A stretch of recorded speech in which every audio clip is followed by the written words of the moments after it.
Student, कैसे हो तुम लोग? आई थिंक अच्छे हो। और फिर से वही बात, होमवर्क करते रहना। और आज जो हम लोग सम्स करेंगे वो है गॉर्डेंस के ऊपर। गॉर्डेंस का फॉर्मूला प्रूफ और कैसे फॉर्मूला बनता है, क्या लॉजिक से बना था वो फॉर्मूला, क्या क्या एजम्पशंस था उस फॉर्मूला में, और ऑल्टर से गॉर्डन का फॉर्मूला कितना डिफरेंट है और कौन से जगह में डिफरेंट है, ये सब बात हम लोग लास्ट क्लास में कर लिए थे। अगर नहीं देखे होगे तो प्लीज़ एक बार देख लो, ताकि तुम लोग समझ पाओ कि फॉर्मूला को हम लोग खाली रट्टा नहीं करते, फॉर्मूला को समझ लेते। ठीक है ना, that is a important part.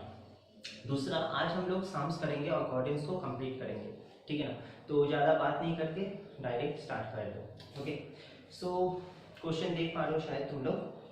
A company's total investment in a asset is ₹1 lakh. Total investment है और उससे ही उसका कैपिटल बिल्डअप हुआ है। तो अगर उसका इन्वेस्टमेंट है तो उसको हम लोग क्या बोलते हैं? कैपिटल। ठीक है, तो उसका कैपिटल क्या है उस कंपनी का? 1 lakh.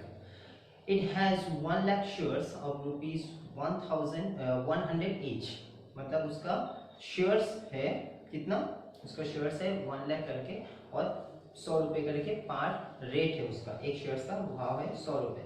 It's expected rate of return on investment is 30%, जिसको हम लोग बोलते हैं क्या? ROI। देखो लैंग्वेज भी वही है, रेट ऑफ रिटर्न, क्या? Rate of investment 30%। Cost of capital हम लोग जानते हैं, कॉस्ट ऑफ कैपिटल क्या होता है? कंपनी के लिए खर्चा माना जाता है, मगर शेयर होल्डर के लिए वही उसका रिटर्न है। तो कॉस्ट ऑफ कैपिटल, जिसको कैपिटलाइज भी बोलते हैं हम लोग, 18%। The company has policy returning 25%। 25% मतलब क्या? 25% मतलब हुआ कि वो केप्ट करता है, यानी कि उसके पास रख देता है। यानी कि 100 रुपये अगर कोई वो कंपनी कमाता है तो वो 100 रुपये में से 25 रुपये वो फ्यूचर के लिए रख देता है फॉर रिजर्व, और 75 को डिस्ट्रीब्यूट करता है among the shareholder. Determine the value of firm using the Gordon's model. Okay, so ये हम लोग करेंगे, मगर यहाँ पर सबसे पहले हम लोग को जो सम्स मेनली करना पड़ेगा वो है क्या?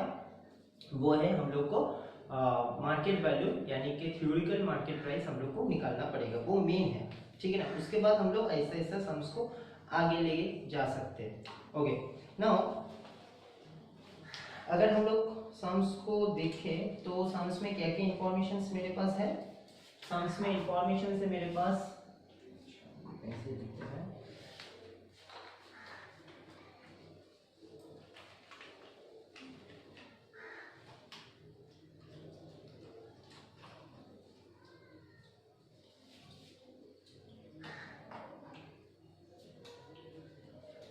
सम्स में इंफॉर्मेशन है मेरे पास r स्मॉल r इज 30%। 30% मतलब होते हैं 0.3। कितना कमाता है? कॉस्ट ऑफ कैपिटल के है 18%, यानी कि 0.18।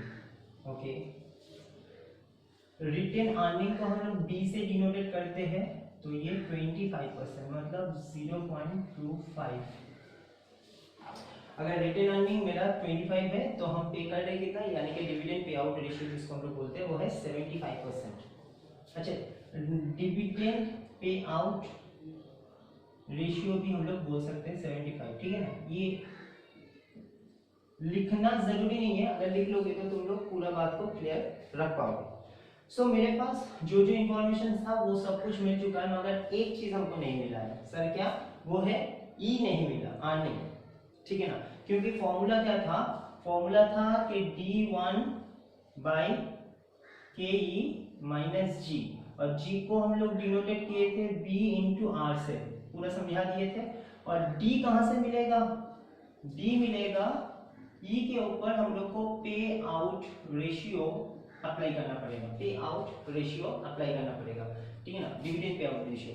तो हमको पहले ई चाहिए तभी ना हमको डी मिलेगा, मगर हमको तो डी का परसेंटेज दिया, ई तो दिया नहीं है। तो अर्निंग कहां से आएगा? ऑल्टर्स फॉर्मूला में भी किए थे कि अगर मेरे पास रेट ऑफ रिटर्न है 30%, तो एक शेयर्स वाव कितना है, वैल्यू कितना है? 100। तो एक शेयर्स में अगर हम लोग 30% कमाते हैं तो हम अर्निंग कितना कर रहे हैं? 30 रुपए। तो सिंपल बात है, 100 इंटू 100 के ऊपर 30% हम लोग मार सकते हैं, तो 30 रुपए आ जाएगा। ठीक है, तो ये 30 रुपए मेरा क्या है, रिटर्न अर्निंग। उसके बाद हम लोग सम्स को कंप्लीट कर पाएंगे। ओके ना, तो ये बात को हम लोग असाइड कर दे रहे। थ्योरिकल मार्केट प्राइस तुम लोग सिर्फ पी भी लिख सकते हो, डजंट मैटर, अगर पूरा लिखोगे तो तुम लोग का अच्छा है। फॉर्मूला है E 1 minus B. 1 minus B क्यों सर, क्योंकि 1 मतलब 100%, ओके, और बी 25% माइनस कर दो तो 75% ही बचेगा। ठीक है ना, ये भी हम समझा दिए थे लास्ट वीडियो में। के ई माइनस बी आर, तो यहाँ पर ई कितना हुआ, ये हुआ मेरा 30। 1 माइनस बी मतलब 0.25 बाई के ई मेरा 0.18 माइनस बी कितना है, ब्रैकेट में कर सकते हो, बी है 0.25 मल्टीप्लाई ऑफ, ये मेरा जो 0.25 है ये मेरा री इन्वेस्ट होता है, और री इन्वेस्ट के ऊपर ही मेरा ग्रोथ होता है। ठीक है ना, और ग्रोथ कहाँ से मिलेगा, रेट ऑफ रिटर्न से, तो इसके ऊपर 0.3 मल्टीप्लाई कर दो एंड देन कैलकुलेट कर लो।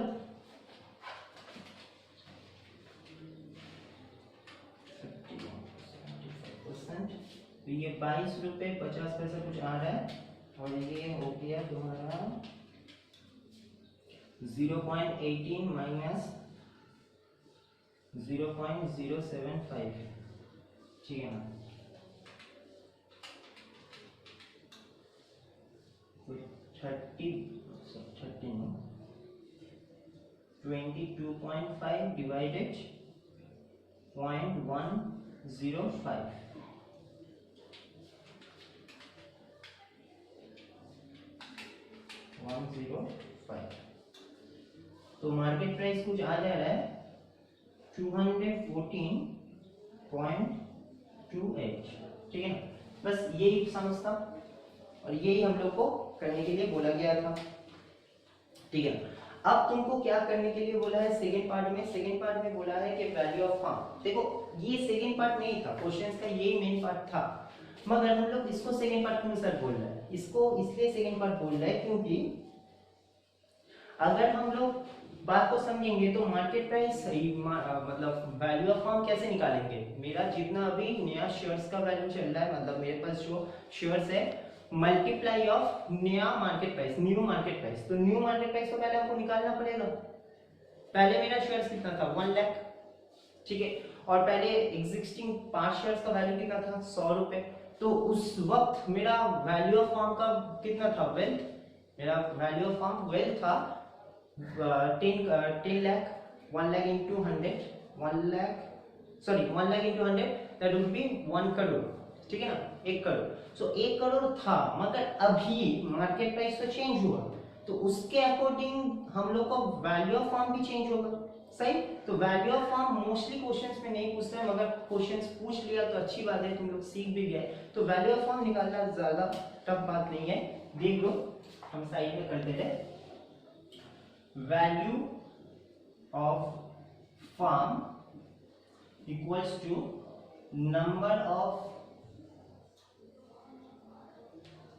number of shares multiply of theoretical market, या theoretical market price था ना, theoretical market price हम MP लिख देते, PM लिख देते, MP होगा। ठीक है, सो नंबर ऑफ शेयर्स कितना था 1 लाख, और अभी मार्केट प्राइस हो गया 214.28, सो मल्टीप्लाई कर दो, कुछ 2 करोड़ 14,28,000 कुछ होगा क्या,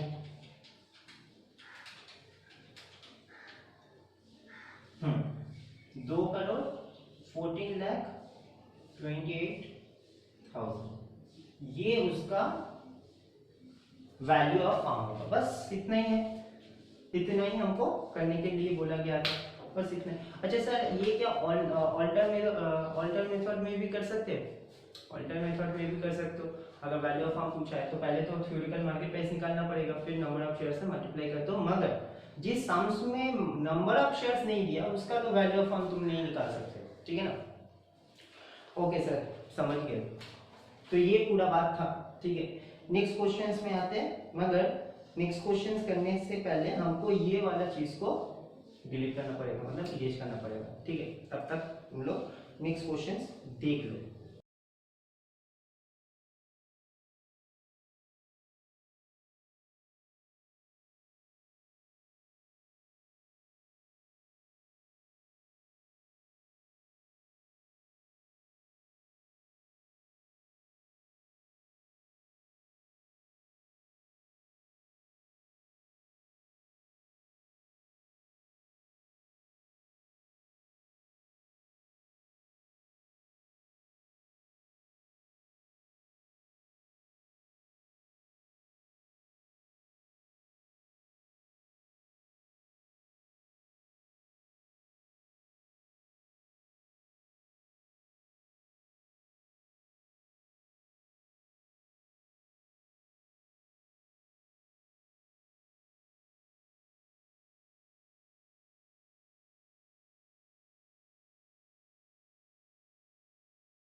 ओके, सो शायद तुम लोग देख लिए होगे क्वेश्चंस को, फिर भी एक बार बोल दे रहे। You are given the following informations in respect of the ABC Limited is earning rupees 1 lakh, earning दे दिया। Equity shares capital is 5000 shares, rate है उसका 10 रुपीज करके। यानी कि देखो अर्निंग अगर देता है और नंबर ऑफ शेयर्स अगर बोल देता है तो समझ लेना कि तुम लोग को ई निकालना पड़ेगा, वो ईपीएस का फॉर्मूला से। EPS formula you know that, EPS का फॉर्मूला क्या होता है, प्रॉफिट मतलब profit available for equity share holder divided number of shares. Profit available for equity share holder मतलब होता है अर्निंग, ठीक है। सो ये जो 1 लाख दिया है डिवाइडेड नंबर ऑफ शेयर्स से ई आ जाएगा। कॉस्ट ऑफ कैपिटल दे दिया 10%, एक्सपेक्टेड रेट ऑफ रिटर्न जो दिया है वो 3 केस में दिया है, 9%, 10% एंड 12%, उसके अकॉर्डिंग चेंज होगा। और नीचे में दिया है assuming the dividend pay out ratio are 0%, पहले तो 0% दिया, पे आउट इज 0 मतलब कुछ नहीं दे रहे, तो रिटर्न अर्निंग कितना हो रहा है 100%, सही। दूसरे केस में 50% एंड तीसरा केस में 100%। तो दूसरा केस में अगर 50% रिटर्न कर 50% पे आउट कर रहे तो 50% रिटर्न कर 10 रुपए में 5 रुपए हम दे रहे, 5 रुपए मेरे पास रह जाएगा। और 100% पे आउट कर रहे 10 रुपए कमाए 10 रुपए तुम लोग का, तो 3 केस बन रहा है। एक क्या हम कुछ नहीं दे रहे, दूसरा हाफ दे रहे हाफ मेरे पास, तीसरा पूरा ही ले लो तुम। मगर ये तीनों केस में तीनों का अलग अलग कैरेक्टर है यहाँ पर, और यहाँ पर और एक चीज भी है अलग अलग, वो है रेट ऑफ रिटर्न। तो उसका 3 रेट ऑफ रिटर्न जो 3 सिचुएशन दिया है और पे आउट रेशियो का जो 3 सिचुएशन दिया है वो 3 मल्टीप्लाई 3 करने से 9 केस बनता है, ठीक। यानी कि जब 0 डिविडेंड पे आउट होगा तब रेट ऑफ रिटर्न 9%, 10%, 12%। फिर जब 50% पे आउट होगा तब रेट ऑफ रिटर्न 9%, 10% एंड 12%। फिर जब रेट डिविडेंड पे आउट 100% होगा तब भी रेट ऑफ रिटर्न 9%, 10% एंड 12% होगा, इसके अकॉर्डिंग होगा। तो ऑब्वियसली हर केस के साथ 3-3 केस ज्वाइंट होगा, तो इसलिए हमने 9 घर बना लिया, ठीक है। ऐसे बना लिए ताकि तुम लोग समझ पाओ ज्यादा बड़ा करके, मगर तुम लोग एक पेज में 9 केस बना सकते हो, ठीक है ना। 1 2 3 4 5 6 7 8 9, ठीक है, ये 9 केस बन जाएगा और 9 केस ही हम बना देंगे। ऑल्टर्न में भी हम ये ऐसा 9 केस दिए थे, PML वाला जो सम्स, शायद तुम लोग किए कि नहीं हमको पता नहीं, मगर तुम लोग कर लेना जरूर, अदरवाइज तुम लोग को प्रॉब्लम हो सकता है, ठीक है। नहीं तो ये वाला भी थोड़ा सा प्रॉब्लम होगा, तो देख लो कैसे बनता है। तो मेरे पास कॉमन जो चीज है वो है E, वो है K, ये दो ठो ही मेरे पास कॉमन है, बाकी सब कुछ ऑल्टर हो जाएगा, R चेंज हो जाएगा, फिर dividend pay out ratio change हो जाएगा, उसके अकॉर्डिंग B जिसको रिटर्न अर्निंग वो भी चेंज हो जाएगा, ठीक है ना। तो जो मेरा कॉमन है वो पहले लिख ले सब में। एक कैलकुलेशन दिखा दे रहे इसको, E equals to earning divided number of shares. ऐसे साइड में तुम लोग कंप्लीट कर सकते हो।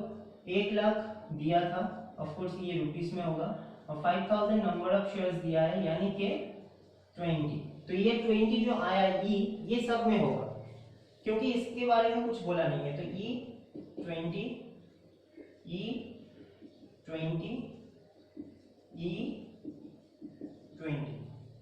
ठीक है, सब में लिख लो पहले। ये जो बॉक्स दिया है हम लोग साइड में लिखते थे ना, तो इसको बॉक्स में हम लिख देंगे, ठीक है ना। तुम लोग भी ऐसे ही बनाना ताकि तुम लोग भी हर केस के साथ हर केस का डिनोटेशन समझ पाओ। ओके, फिर के भी लिख लो, के वाज 10%, तो 10, इसमें भी के होगा 10, इसमें भी के होगा 10%, के होगा 10%,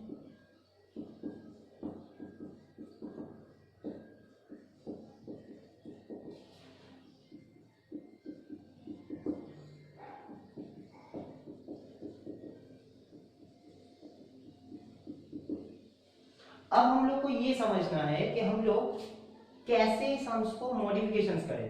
मतलब अगर हम लोग आर को लेते हैं, आर को मेन लेते हैं और डी को उसके अकॉर्डिंग चेंज करते हैं, डिविडेंड पे आउट रेशियो को। सो अगर मान लो कि आर 9% और कितना था 10%, 12%, तो उसके अकॉर्डिंग डी 0 होगा, 50 होगा, 0 होगा, 0 होगा, 0 होगा। अगर आर मान लो के 10%, तो 10% आर, सॉरी 9, 10 एंड 12, तो उसके अकॉर्डिंग फिर से डी होगा 0, 50, 100। फिर उसके अकॉर्डिंग अगर आर फिर से हम चेंज करें तो 9%, 10%, 12%, तो फिर डीपीएस होगा 0, 50 एंड 100।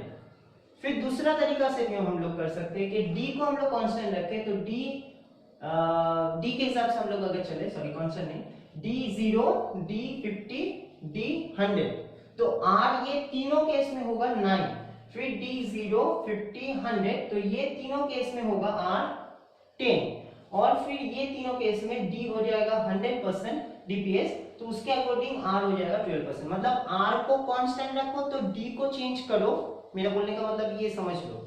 अदरवाइज डी को कांस्टेंट रखो, आर को चेंज करो। पहला क्या बोला, आर को चेंज करो, आर 9, 10, 12, तो डी कांस्टेंट रखो 0, 0, 0, फिर आर 9, 10, 12, फिर डी को कांस्टेंट रखो 50, 50, 50, फिर आर 9%, 10%, 12%, तो फिर डी को कांस्टेंट रखो 100, 100, 100। अदरवाइज डी को फ्लक्चुएट करो, आर को कांस्टेंट रखो, यानी कि आर 9%, 9%, 9%, तो पहला केस का 9% में डी हो जाएगा 0, फिर डी हो जाएगा 50, 9 केस मतलब 9 नंबर केस में आर का जो 9 है, और फिर आर हो जाएगा, डी हो जाएगा 100, फिर डी को कांस्टेंट रखो, उसके हिसाब से आर को चेंजेस करो। तो ये ऐसा कर सकते हैं, नहीं तो दूसरा तरीका भी अप्लाई कर सकते हैं। ये डिपेंड करता है कि तुम लोग कैसे करोगे, मगर कोई भी वे तुम लोग चूज कर लो, लास्ट में सबका आंसर सेम ही आएगा, ठीक है ना, ये अच्छी बात है। चलो इसको हम लोग कर ले, तो मेरा तो याद ही हो गया 9%, 10%, 12%, 10, 50, 100, तो हम को रख दे रहे।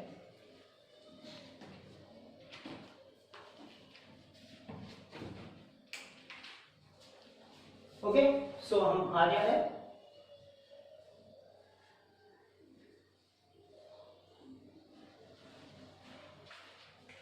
सो हम कर रहे आर को constant, R is 9%, R is 9%, R is 9%, ठीक है।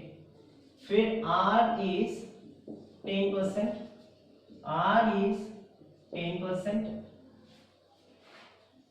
R is 10%, फिर ये तीनों केस में R is 12%, R is 12%, R is 12%, ठीक है।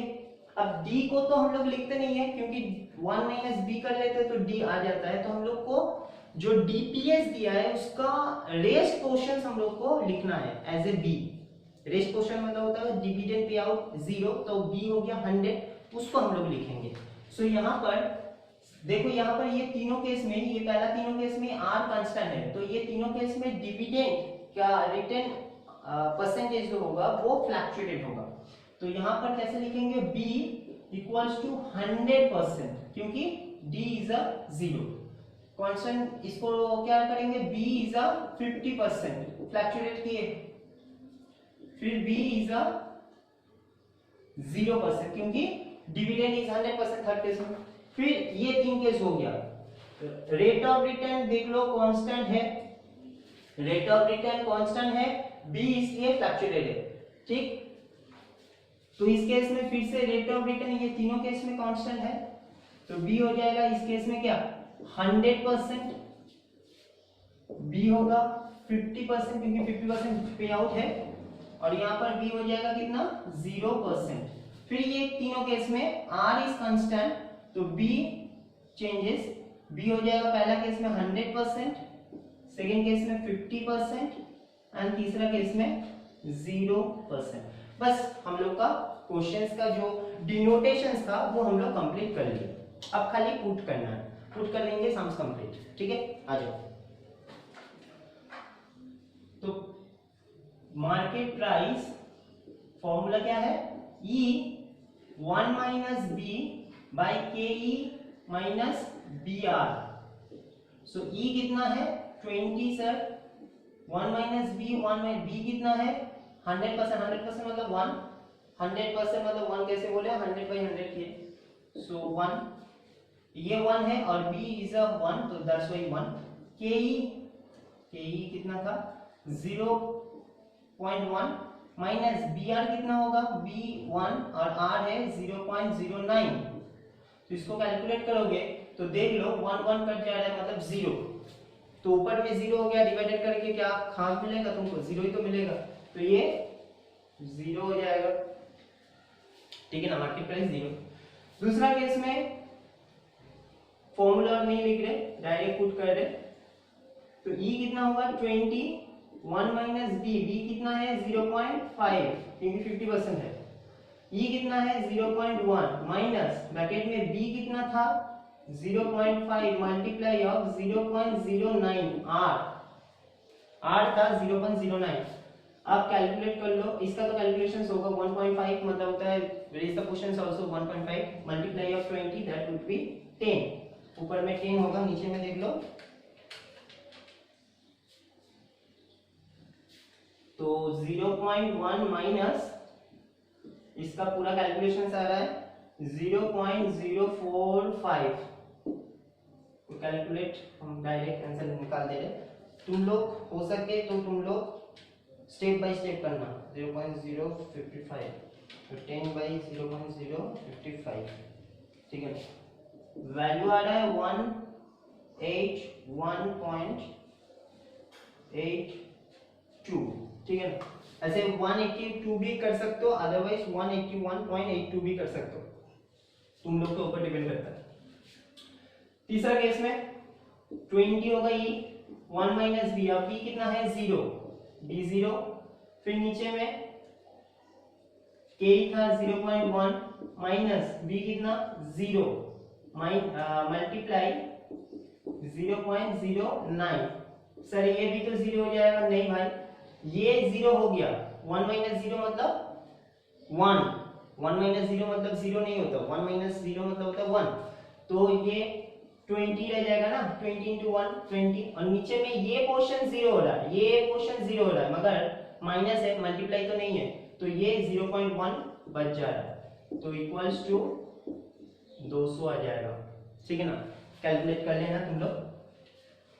इसमें बोलो ये था, ये 3 केस हो गया पहला, फिर r होगा यहाँ पर 10% करके, तो ये कितना 20, 1 माइनस बी कितना 100% मतलब 1, 100% मतलब होता है 1, तो ये 0 हो जाएगा, यानी कि 0.1 के माइनस बी कितना है 1 मल्टीप्लाई ऑफ 0.09, 09 से नहीं होगा सॉरी, आर है 10% ना, तो 1 होगा, मगर ये करने का दरकार नहीं है, 1 माइनस 1 तो हो ही जा रहा है, तो 0 हो ही जाएगा, यानी कि ये भी 0 होगा, यानी कि जहां पर भी b 100 हो रहा है, b अगर 100, देखो हम समझाए भी थे, अगर b पूरा पूरी तुम्हारे पास रख दे रहे हो तो कुछ तो तुम शेयर होल्डर को पेमेंट नहीं कर दो, शेयर होल्डर को अगर पेमेंट नहीं कर रहे हो तो ग्रोथ नहीं हो रहा है, शेयर होल्डर लोग का ग्रोथ नहीं हो रहा है, तो कंपनी का मार्केट प्राइस क्या हो जाएगा, शून्य।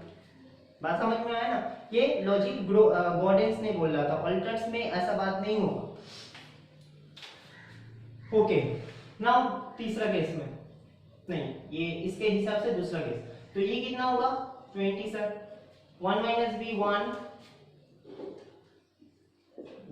माइनस बी कितना 50% है, तो यानी कि 0.5 डिवाइडेड 0.1 माइनस 0.5 बी आर है ना, फॉर्मूला एक बार लिख दिए थे, तुम लोग देख लेना, बी आर हो गया 0.5 मल्टीप्लाई ऑफ r है 0.1, r 0.1 है, तो ये तो पूरा कैलकुलेशन ही होगा, ऊपर में 10 हो जाएगा क्योंकि 50% हो रहा है, और नीचे में देख लो 0.5 इंटू 0.1। ओके ठीक से रिकॉर्ड कर लेते हैं।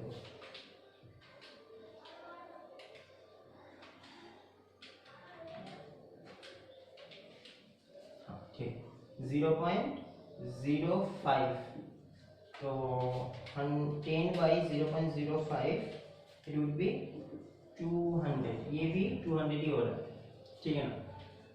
कोई फर्क नहीं पड़ता सर इसका 200 आया इसका, तुमको वो डिसीजन नहीं लेना है, तुमको खाली कर लेना है, ठीक है ना। डिसीजन कंपनी लेगा। ये केस में आ जाए फिर से R यहाँ पर 10% है मगर B 0 है, तो इसका क्या होगा 21 माइनस B कितना होगा 0 डिवाइडेड 0.1K माइनस BR कितना B is a 0 multiply of 0.1, तो ये तो 0 ही हो जाएगा और इससे क्या हो जाएगा 0.1 मतलब इसका भी वैल्यू क्या होगा 200, इसका भी 200 ही होगा लाइक दिस, ठीक है ना। यानी कि जिस केस में देखो यहाँ पर भी एक बात है, जिस केस में 0 हो रहा है B उस केस में वैल्यू कितना हो रहा है 200।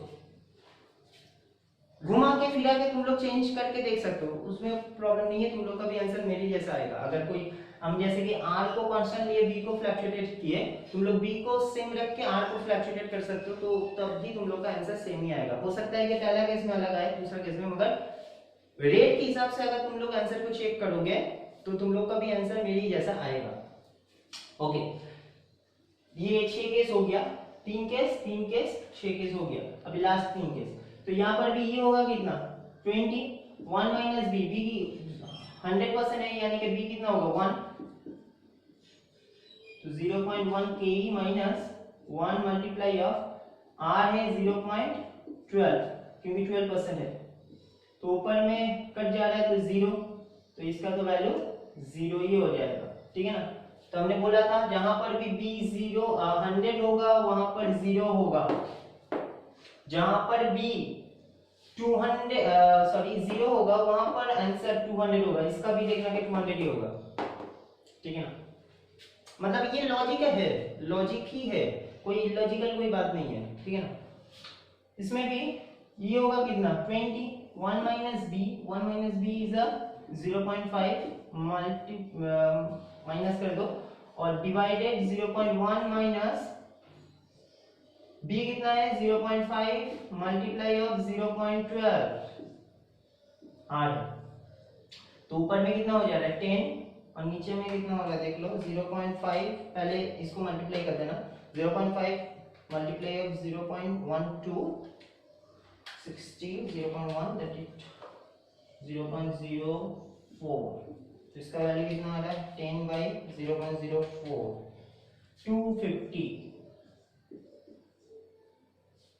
250 आ रहा है।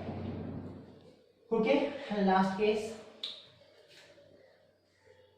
20 E 1 माइनस B कितना हो गया 0 हो गया, मतलब कैलकुलेशन तो होगा ऊपर में 0 नहीं होगा पूरा, एंड Ke 0.1 माइनस B कितना है 0 मल्टीप्लाई ऑफ 0.12, तो 20 रहेगा और 0.1 रहेगा क्योंकि ये तो 0 हो जाएगा ना, तो ये भी आंसर देख लो 200 ही आया।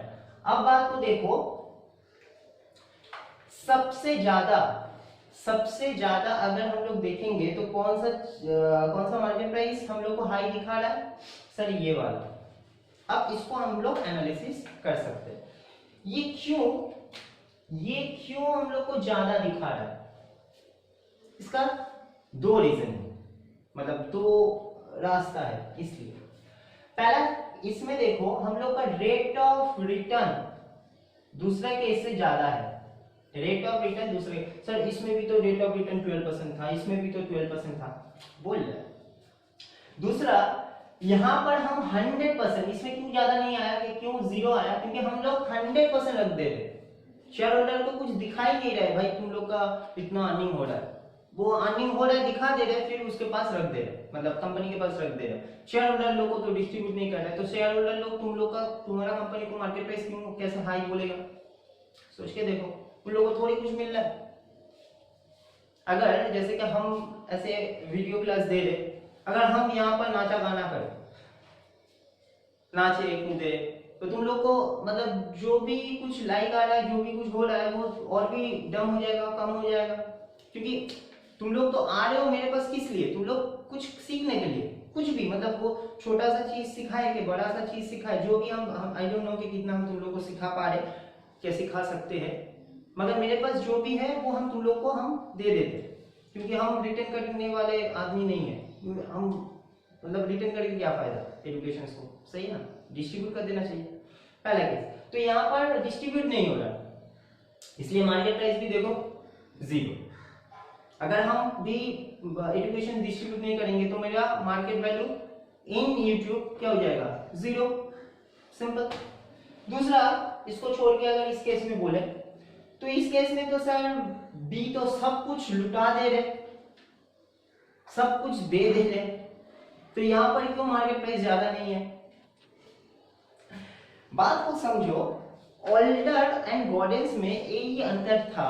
ऑल्टर्स का जब हम लोग सम्स किए थे जिसमें डी पेड हो रहा है, डिविडेंड पे आउट हो रहा है, उसमें जितना मार्केट प्राइस आ रहा था, जिसमें डिविडेंड पे आउट नहीं हो रहा है उसमें ज्यादा मार्केट प्राइस आ रहा था, क्योंकि वो लोग का सब कुछ कांस्टेंट था, डिविडेंड आज देंगे, नहीं तो कल दे देंगे, परसों दे देंगे। इसमें वो नहीं था, इसमें ये बात था कि तुम्हारा कंपनी मुझको डिविडेंड तो दे रहा है, मगर डिविडेंड देने के साथ साथ हमको ग्रोथ भी चाहिए, शेयर होल्डर लोग को ग्रोथ भी चाहिए। क्यों वो हमेशा हर साल 10 रुपए करके मिलेगा उसको?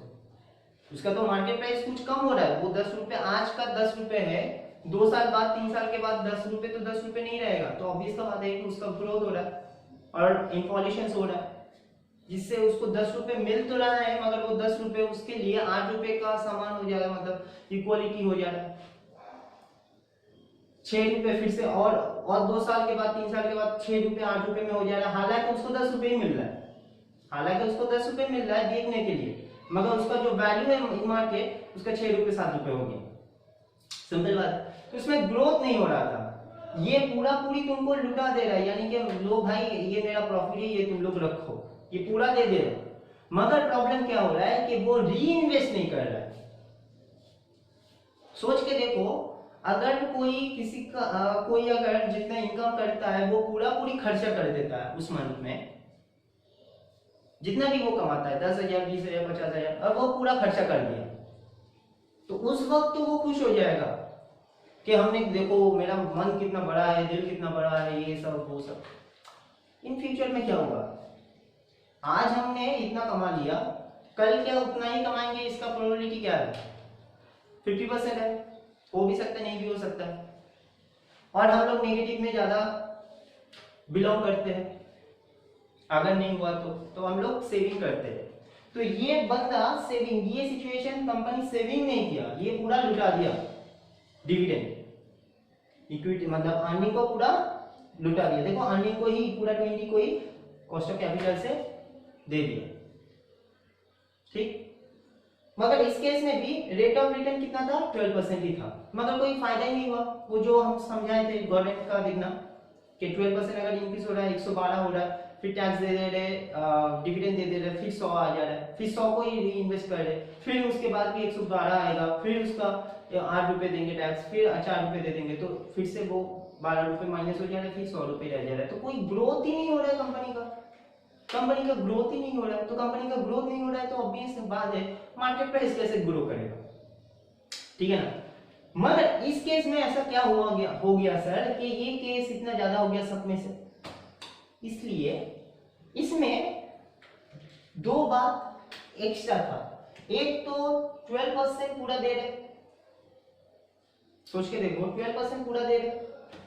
दूसरा है जो हम लोग rate of return share holder को दे रहे थे वो 10% है, यानी कि शेयर होल्डर मेरा अर्निंग कितना हो रहा है, कंपनी का अर्निंग कितना हो रहा है 12%, और शेयर होल्डर को कितना दे रहा है 10%, तो 2% रख दे रहा है ना कंपनी अपने पास, 2% तो रख दे रहा है अपने पास, सही, उसको ही हम लोग ग्रोथ बोलते हैं। और वो ग्रोथ भी हम लोग 50% दे रहे हैं, 50% रख दे रहे हैं, मतलब पूरा पूरी नहीं लुटा रहे भाई, ले लो तुम भी लो, हम भी मेरे पास कुछ रखें, क्योंकि अगर कल मेरा मार्केट कंपनी डूब गया तो तुम लोग तो मेरा शेयर छोड़ के दूसरा शेयर्स में इन्वेस्ट कर दोगे, दूसरा कंपनी में इन्वेस्ट कर दोगे, तो मेरा कंपनी का क्या होगा? सही।